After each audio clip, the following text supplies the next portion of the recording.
పెళ్ళికి కావాల్సిన సామాన్లన్నీ సర్దుతున్న ప్రేమ నర్మద వాళ్ళని చూసి సాగర్ అయితే ఒక పేపర్లో ఐ లవ్ యూ అని రాస్తూ ఉంటాడు. నర్మద అయితే తన పని తను చేసుకుంటూ ఉంటుంది. ఇక సాగర్ ఐ లవ్ యూ అని రాసి ఒక రాకెట్లా చేసి నర్మద మీదకి విసురుతూ ఉంటాడు. ఇక నర్మద అది పట్టించుకోకుండా అక్కడి నుంచి పని చేసి అక్కడి నుంచి వెళ్ళిపోతూ ఉంటుంది. ఇక అక్కడే ఉన్న ప్రేమ వైపు ఆ పేపర్ వెళ్ళేసరికి ఏంటిది అని చెప్పేసి అయితే చూస్తూ ఉంటుంది. అలా ప్రేమ ఆ పేపర్ని తీసి చూసేసరికి దాంట్లో ఐ లవ్ యూ అని అయితే ఉంటుంది.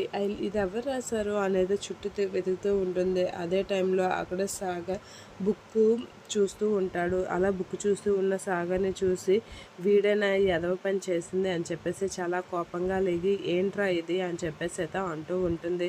ఏంటది అని చెప్పేసి సాగర్ చూసేసరికి ఈ ఐ లవ్ యూ రాసి రాకెట్లో వేసడం ఏంట్రా అని చెప్పేసి ప్రేమ అయితే సాగర్ని అడుగుతూ ఉంటుంది. ఏంటి అది బుద్ధున్నోడు ఎవడైనా నిన్ను ప్రేమిస్తాడా అని చెప్పేసి అంటూ ఉంటాడు సాగర్. ధీరజ్ అలా అనేసరికి మరి ఏంట్రా మరి ఇది అని చెప్పేసరికి అంతా ఏమో నాకు తెలియదు అని అనేసరికి ఇలాంటి వేషాలు కూడా ఉన్నాయా నీకు అని అంటుంది ప్రేమ. అయినా నిన్ను నీ మెల్లో తాళి కట్టినందుకే చాలా ఇదవుతున్నాను, అలాంటిది నిన్ను ప్రేమిస్తానని ఎలా అనుకుంటున్నావు?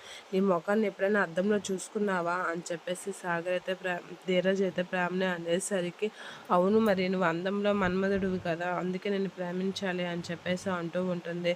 నీ ముఖాన్ని కూడా అద్దంలో చూసుకో అని చెప్పేసి అంటూ ఉంటుంది. పెన్సిల్ తీసిన కంద ముఖంలా ఉంటుంది నీ ముఖం అని చెప్పేసి ప్రేమ అయితే తిడుతూ ఉంటుంది.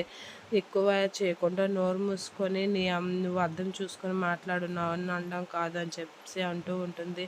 నేను ఒక అద్దంలో చూసుకుంటాను, నువ్వు రెండు అద్దంలో చూసుకోరా అని చెప్పేసి ఇద్దరు పోట్లాడుకుంటూ ఉంటారు. అలా పోట్లాడుకుని చాలా సీరియస్గా ఒకరినొకరు చూసుకొని ప్రేమ ధీరజ్ అయితే వెళ్ళిపోతూ ఉంటారు వాళ్ళ గదిలోకి.